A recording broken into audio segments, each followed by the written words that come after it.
Pembacaan Alkitab 4 Februari. Perjanjian Lama, Keluaran 19 ayat 16 sampai Keluaran 21 ayat 21. Dan terjadilah pada hari ketiga pada waktu terbit fajar, ada guru dan kilat dan awan padat di atas gunung dan bunyi sangkakala yang sangat keras, sehingga gemetarlah seluruh bangsa yang ada di perkemahan. Lalu Musa membawa bangsa itu keluar dari perkemahan untuk menjumpai Allah, dan berdirilah mereka pada kaki gunung. Gunung Sinai ditutupi seluruhnya dengan asap karena Tuhan turun ke atasnya dalam api. Asapnya membumbung seperti asap dari dapur, dan seluruh gunung itu gemetar sangat. Bunyi sangkakala kian lama, kian keras. Berbicaralah Musa, lalu Allah menjawabnya dalam guru. Lalu turunlah Tuhan ke atas gunung Sinai, ke atas puncak gunung itu. Maka Tuhan memanggil Musa ke puncak gunung itu, dan naiklah Musa ke atas. Kemudian Tuhan berfirman kepada Musa, turunlah, peringatkanlah kepada bangsa itu supaya mereka jangan menembus mendapatkan Tuhan hendak melihat-lihat. Sebab tentulah banyak dari mereka akan binasa. Juga para imam yang datang mendekat kepada Tuhan haruslah menguduskan dirinya, supaya Tuhan jangan melanda mereka. Lalu berkatalah Musa kepada Tuhan, tidak akan mungkin bangsa itu mendaki gunung Sinai ini, sebab engkau sendiri telah memperingatkan mereka kepada kami demikian. Pasanglah batas sekeliling gunung itu, dan nyatakanlah itu kudus. Lalu Tuhan berfirman kepadanya, pergilah, turunlah, kemudian naiklah pula engkau beserta Harun. Tetapi para imam dan rakyat tidak boleh menembus untuk mendaki menghadap Tuhan, supaya mereka jangan dilandanya. Lalu turunlah Musa mendapatkan bangsa itu dan menyatakan hal itu kepada mereka. Lalu Allah mengucapkan segala firman ini, akulah Tuhan Allahmu yang membawa engkau keluar dari tanah Mesir, dari tempat perbudakan. Jangan ada padamu Allah lain di hadapanku. Jangan membuat bagimu patung yang menyerupai apapun yang ada di langit atas, atau yang ada di bumi di bawah, atau yang ada di dalam air di bawah bumi. Janganlah sujud menyembah kepadanya atau beribadah kepadanya. Sebab aku Tuhan Allahmu adalah Allah yang cemburu, yang membalaskan kesalahan bapa kepada anak-anaknya, kepada keturunan yang ketiga dan keempat dari orang-orang yang membenci aku. Tapi aku menunjukkan kasih setia kepada beribu-ribu orang, yaitu mereka yang mengasihi aku dan yang berpegang pada perintah-perintahku. Janganlah menyebut nama Tuhan Allahmu dengan sembarangan, sebab Tuhan akan memandang bersalah orang yang menyebut namanya dengan sembarangan. Ingatlah dan kuduskanlah pada hari Sabat, 6 hari lamanya engkau akan bekerja dan melakukan segala pekerjaanmu, tetapi hari ketujuh adalah hari Sabat Tuhan Allahmu. Maka jangan melakukan sesuatu pekerjaan engkau atau anakmu laki-laki, atau anakmu perempuan, atau hambamu laki-laki, atau hambamu perempuan, atau hewanmu, atau orang asing yang di tempat kediamanmu.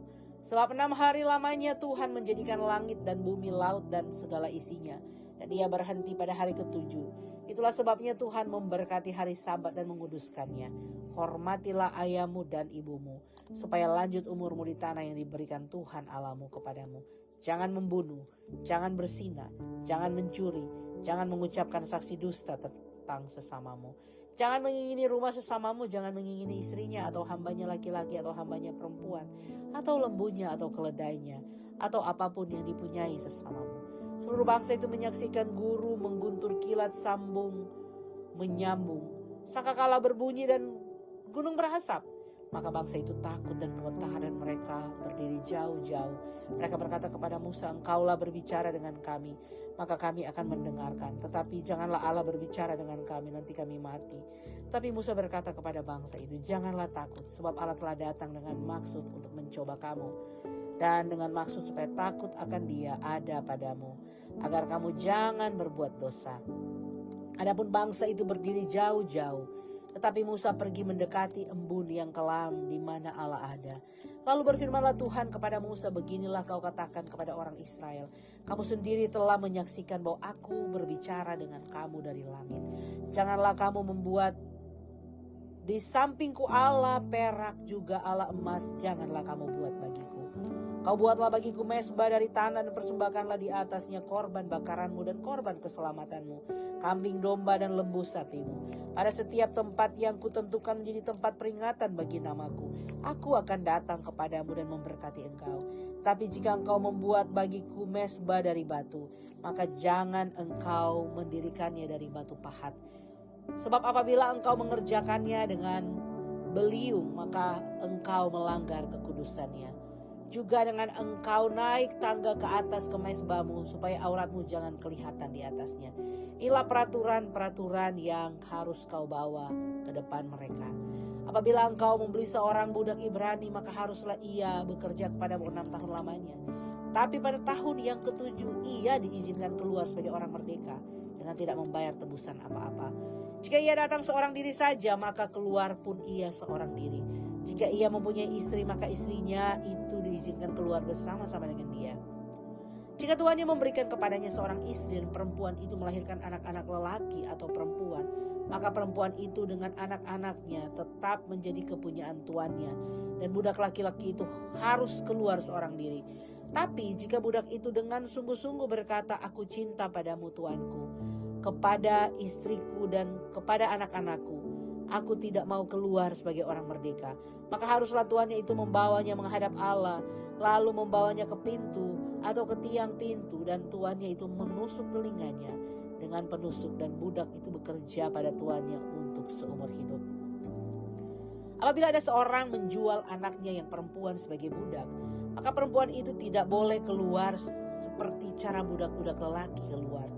Jika perempuan itu tidak disukai tuannya yang telah menyediakan bagi dirinya sendiri, maka haruslah tuannya itu mengizinkan ia ditebus. Tuannya itu tidak berhak untuk menjualnya kepada bangsa asing, karena ia memungkiri janjinya kepada perempuan itu. Jika tuannya itu menyediakannya bagi anaknya laki-laki, maka haruslah tuannya itu memperlakukannya seperti anak-anak perempuan berhak diperlakukan. Jika tuannya itu mengambil perempuan lain, ia tidak boleh mengurangi makanan perempuan itu, pakaiannya, atau persetubuhan dengan dia. Jika tuannya itu tidak melakukan ketiga hal itu kepadanya, maka perempuan itu harus diizinkan keluar dengan tidak membayar uang tebusan apa-apa. Siapa yang memukul seorang sehingga mati, pasti dia dihukum mati. Tapi jika pembunuhan itu tidak disengaja, melainkan tangannya ditentukan Allah melakukan itu, maka aku akan menunjukkan bagimu suatu tempat kemana ia dapat lari. Tetapi apabila seorang berlaku angkara terhadap sesamanya hingga ia membunuhnya dengan tipu daya, maka aku harus mengambil orang itu dari mezbaku supaya ia mati dibunuh. Siapa yang memukul ayahnya atau ibunya, pastilah ia dihukum mati. Siapa yang menculik seorang manusia, baik ia telah menjualnya, baik orang itu masih terdapat padanya, ia pasti dihukum mati. Siapa yang mengutuki ayahnya dan ibunya, ia pasti dihukum mati. Apabila ada orang bertengkar dan seorang memukul yang lain dengan batu atau dengan tinjunya, sehingga yang lain itu memang tidak mati, tetapi terpaksa berbaring di tempat tidur, maka orang yang memukul itu bebas dari hukuman, jika yang lain itu dapat bangkit lagi dan dapat berjalan di luar dengan memakai tongkat. Hanya ia harus membayar kerugian orang yang lain itu, karena terpaksa menganggur dan menanggung pengobatannya sampai sembuh. Apabila seorang memukul budaknya laki-laki atau perempuan dengan tongkat sehingga mati karena pukulan itu, pastilah budak itu dibalaskan. Hanya jika budak itu masih hidup sehari, 2, maka janganlah dituntut belanya, sebab budak itu adalah miliknya sendiri.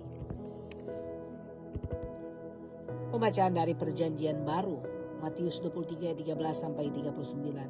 Celakalah kamu, hai ahli-ahli Taurat dan orang-orang Farisi, hai kamu orang-orang munafik, karena kamu menutup pintu-pintu kerajaan sorga di depan orang.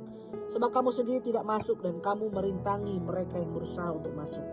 Celakalah kamu, hai ahli-ahli Taurat dan orang-orang Farisi, hai kamu orang-orang munafik, sebab kamu menelan rumah janda-janda, sedang kamu mengelabui mata orang dengan doa yang panjang-panjang. Sebab itu kamu pasti akan menerima hukuman yang lebih berat.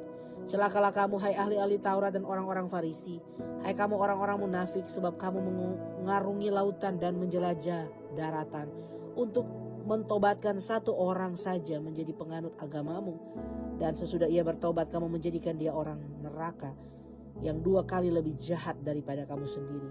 Celaka kamu, hai pemimpin-pemimpin buta yang berkata, bersumpahlah demi bait suci, sumpah itu tidak sah, tapi bersumpah demi emas bait suci, sumpah itu mengikat. Hai kamu orang-orang bodoh dan orang-orang buta, apakah yang lebih penting, emas atau bait suci yang menguduskan emas itu? Bersumpah demi mezbah, sumpah itu tidak sah, Tetapi bersumpah demi persembahan yang ada di atasnya, sumpah itu mengikat.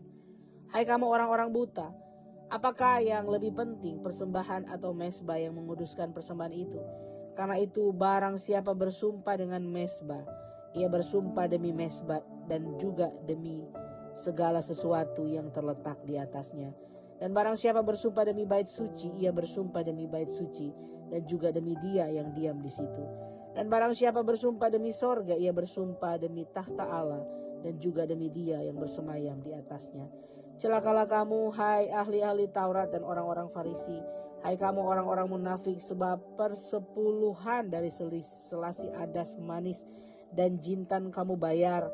Tetapi yang terpenting dalam hukum Taurat kamu abaikan, yaitu keadilan dan belas kasihan dan kesetiaan. Yang satu harus dilakukan dan yang lain jangan diabaikan.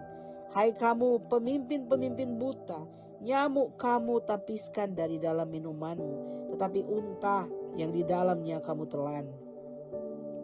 Celakalah kamu, hai ahli-ahli Taurat dan orang-orang Farisi, hai kamu orang-orang munafik, sebab cawan dan pinggan kamu bersihkan sebelah luarnya, tetapi sebelah dalamnya penuh rampasan dan kerakusan. Hai orang Farisi yang buta, bersihkanlah dahulu sebelah dalam cawan itu, maka sebelah luarnya juga akan bersih. Celakalah kamu, hai ahli-ahli Taurat dan orang-orang Farisi, hai kamu orang-orang munafik, sebab kamu sama seperti kuburan yang dilabur putih, yang sebelah luarnya memang bersih tampaknya, tetapi yang sebelah dalamnya penuh tulang belulang dan berbagai jenis kotoran. Demikian jugalah kamu, di sebelah luar kamu tampaknya benar di mata orang, tapi di sebelah dalam kamu penuh kemunafikan dan kedurjanaan. Celakalah kamu, hai ahli-ahli Taurat dan orang-orang Farisi, hai kamu orang-orang munafik, sebab kamu membangun makam nabi-nabi dan memperindah tugu orang-orang saleh dan berkata, jika kami hidup di zaman nenek moyang kita, tentulah kami tidak ikut dengan mereka dalam pembunuhan nabi-nabi itu. Tetapi dengan demikian kamu bersaksi terhadap diri kamu sendiri bahwa kamu adalah keturunan pembunuh nabi-nabi itu.